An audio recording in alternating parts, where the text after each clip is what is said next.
the best academy. Welcome to Harish academy. ఈరోజు వార్తలు నిలిచిన జాతీయ అంతర్జాతీయ రాష్ట్రీయ అంశాల గురించి, వార్తలు నిలిచిన వ్యక్తులు, అవార్డులు, పుస్తకాలు, మరి క్రీడా సంబంధిత సమాచారం ఒక్కొక్క అంశాన్ని వివరంగా తెలుసుకుందాం. ఈరోజు మన ఫస్ట్ టాపిక్ వచ్చేసి జూలై 1, 2024.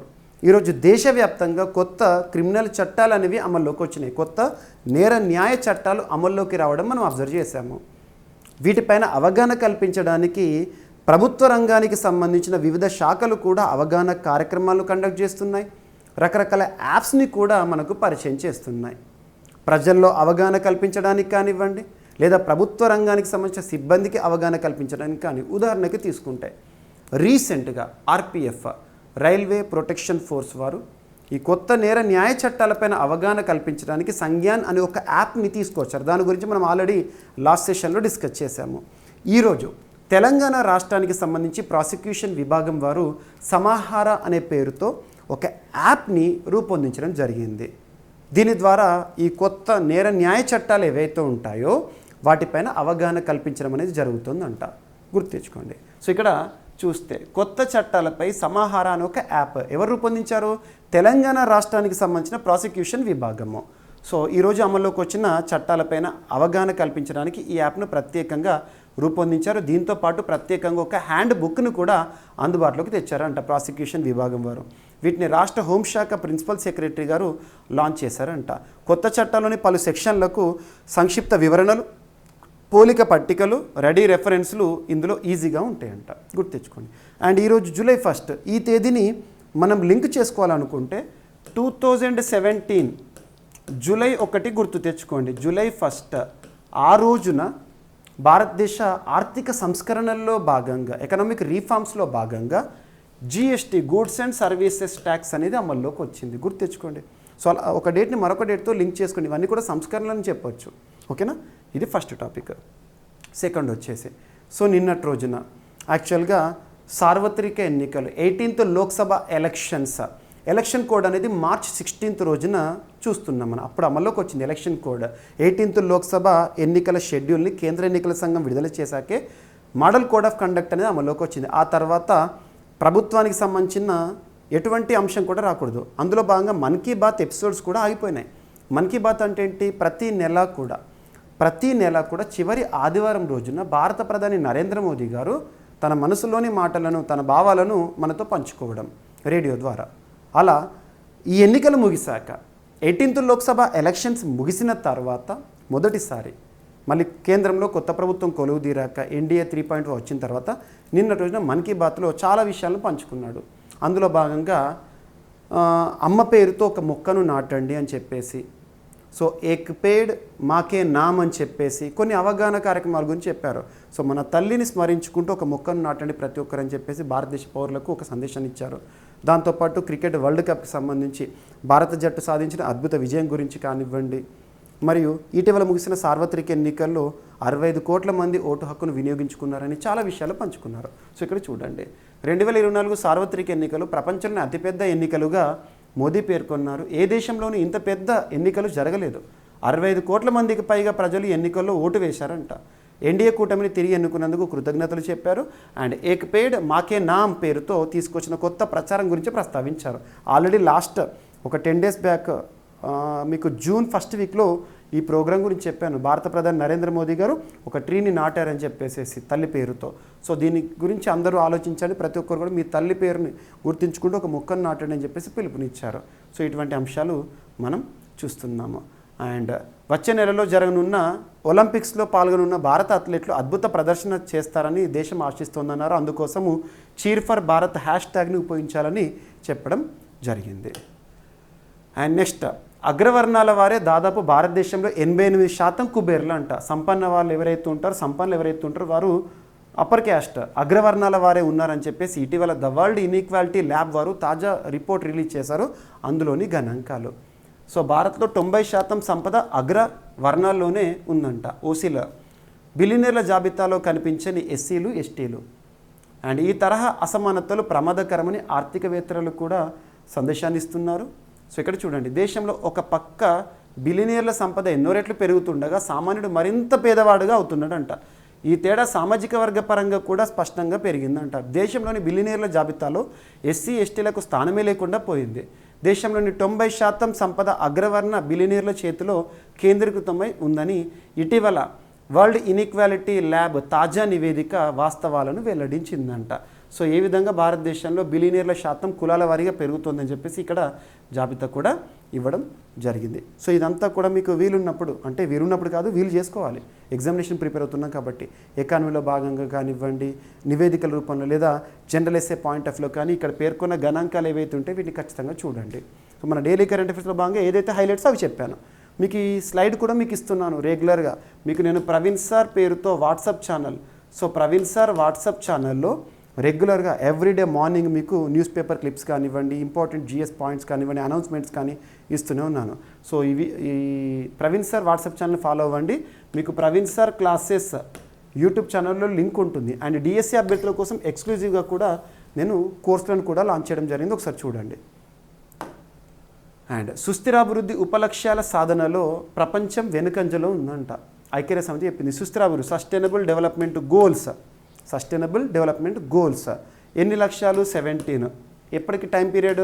2015 నుండి 2030 వరకు ప్రపంచంలో ప్రతి దేశం కూడా సాధించాల్సిన లక్ష్యాలు. ప్రపంచం వెనుకంజలో ఉందంట ఐక్యరాజ్య సమితి చెప్తోంది నిన్నటి రోజున.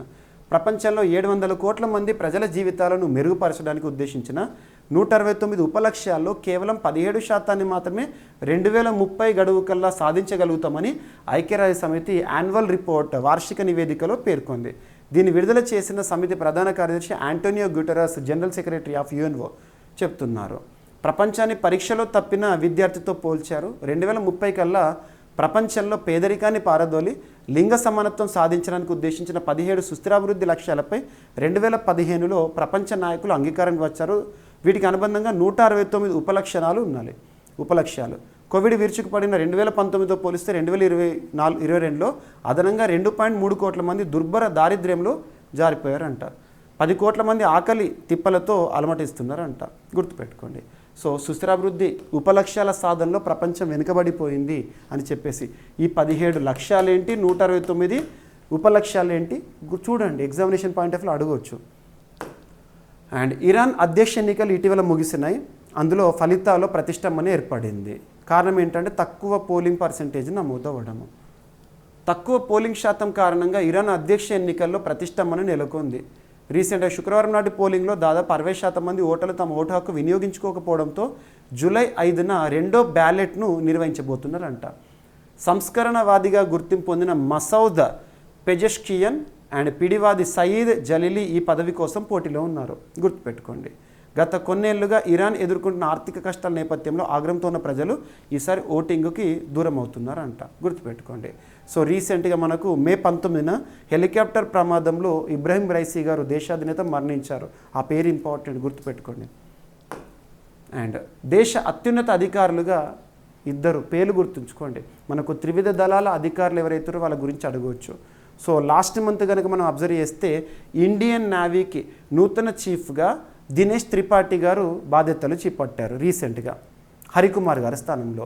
సో నిన్నటి రోజున జూన్ 30వ తేదీ యాక్చువల్గా 1 మంత్ ఎక్స్టెన్షన్, మే 31 నాడే పదవీకాలం ముగిస్తుంది. కాకపోతే ఎలక్షన్ కోడ్ ఉండే, దానివల్ల 1 మంత్ ఎక్స్టెండ్ చేశారు. మనోజ్ పాండే గారు ఇండియన్ ఆర్మీ చీఫ్ ఎవరైతే ఉంటారో తన స్థానంలో నిన్నటి రోజున చీఫ్గా బాధ్యతలు స్వీకరించిన వ్యక్తి ఎవరంటే ద్వివేది గారు.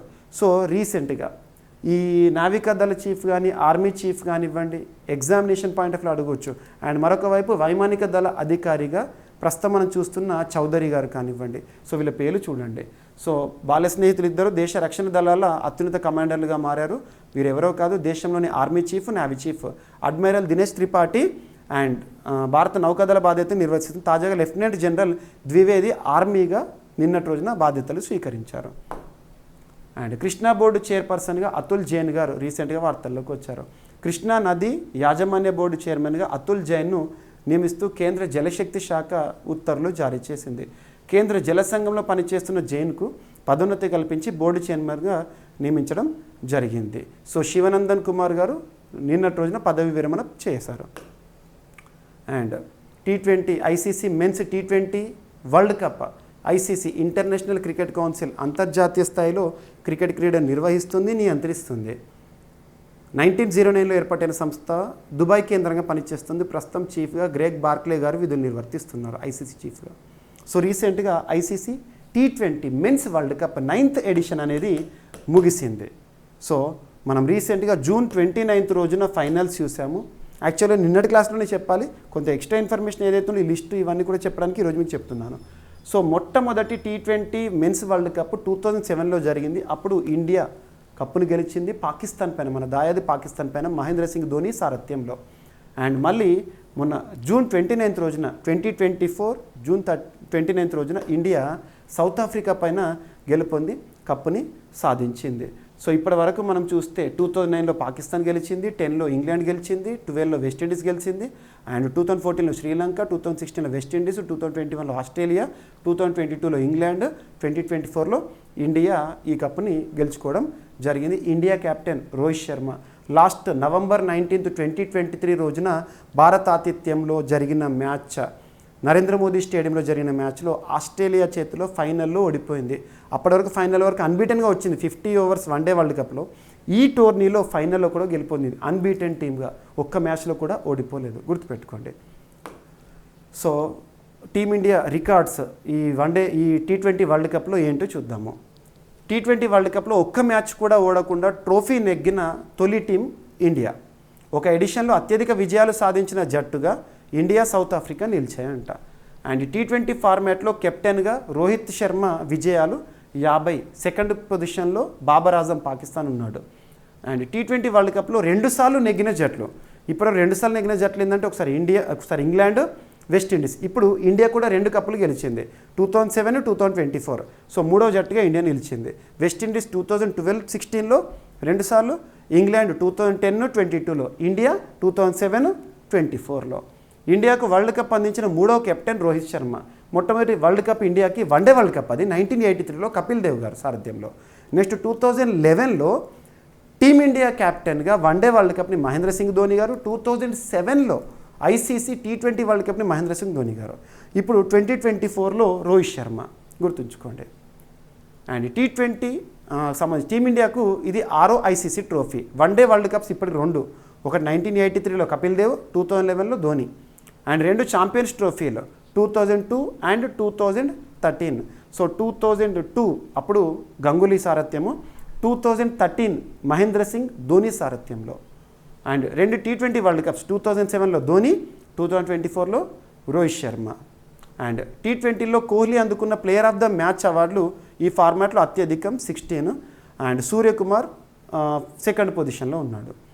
ఈ టోర్నీలో T20 వరల్డ్ కప్ రీసెంట్గా జరిగింది కదా, అందులో హర్షదీప్ మరియు ఆఫ్ఘన్ బౌలర్ ఫజల్ ఫారూక్ తీసిన వికెట్లు ఏవైతే ఉంటాయో 17 వికెట్స్, గుర్తుంచుకోండి. అండ్ మరొక వైపు విరాట్ కోహ్లీ రన్ మెషిన్ అని చెప్పొచ్చు, ఇండియాలో legendary player, batsman Virat Kohli, Rohit Sharma ఇక T20కి రిటైర్మెంట్ ప్రకటిస్తూ వార్తల్లోకి వచ్చారు. అంతర్జాతీయ T20లకి IPL కంటిన్యూ చేస్తారు. అండ్ వీరి కోవలోకే రవీంద్ర జడేజా గారు కూడా నిన్నటి రోజున సాయంత్రము T20లకు వీడ్కోలు పలుకుతూ వార్తల్లోకి వచ్చాడు, గుర్తుంచుకోండి. రోహిత్ శర్మ, విరాట్ కోహ్లీ అండ్ రవీంద్ర జడేజా ముగ్గురు కూడా దిగ్గజ ఆటగాళ్ళు, 2020 స్పెషలిస్టులే. సో వీరు వీడ్కోలు పలికారు, గుర్తుపెట్టుకోండి. సో ఇవి ఫ్రెండ్స్ ఈరోజు వార్తలు ఇచ్చిన అంశాలు. ఒకసారి ర్యాపిడ్గా చూస్తే కొత్త నేర చట్టాలపైన సమాహారాన్ని యొక్క యాప్ని తీసుకొస్తూ తెలంగాణ ప్రాసిక్యూషన్ విభాగము. And Mann Ki Baat recent episode నిన్నటి రోజున జూన్ 30వ తేదీన జరిగిన ఎపిసోడ్ గురించి. అండ్ దేశంలో కుబేర్ల జాబితాకి సంబంధించి ద వరల్డ్ ఇన్ఈక్వాలిటీ ల్యాబ్ వారు రిలీజ్ చేసిన నివేదిక. అండ్ సుస్థిరాభివృద్ధి ఉపలక్ష్యాల సాధనలో ప్రపంచం వెనుకంజలోనే ఉందని రీసెంట్గా ఆంటోనియో గుటెరస్ గారు చెప్తున్నారు. ఇరాన్ అధ్యక్ష ఎన్నికల్లో ప్రతిష్టంభన ఏర్పడింది, అత్యల్పంగా పోలైన శాతం. అండ్ దేశ అత్యున్నత అధికారులుగా 2 వ్యక్తులు. అండ్ కృష్ణా బోర్డు చైర్మన్గా అతుల్ జైన్ గారు. And T20 world cup ICC men's world cup సంబంధించి అంశాలు, ప్రత్యేకతలు అండ్ ప్లేయర్స్ రిటైర్మెంట్ అనే అంశము మనం డిస్కస్ చేయడం జరిగింది. సో ఇవి ఫ్రెండ్స్ ఈరోజు వార్తలు నిలిచిన అంశాలు. మిస్లేనియస్ అంశాలను మిగిలిపోతే రేపటి క్లాస్లో జోడించి మరొకసారి నేర్చుకుందాం. రేపు కలుద్దాం. Thank you.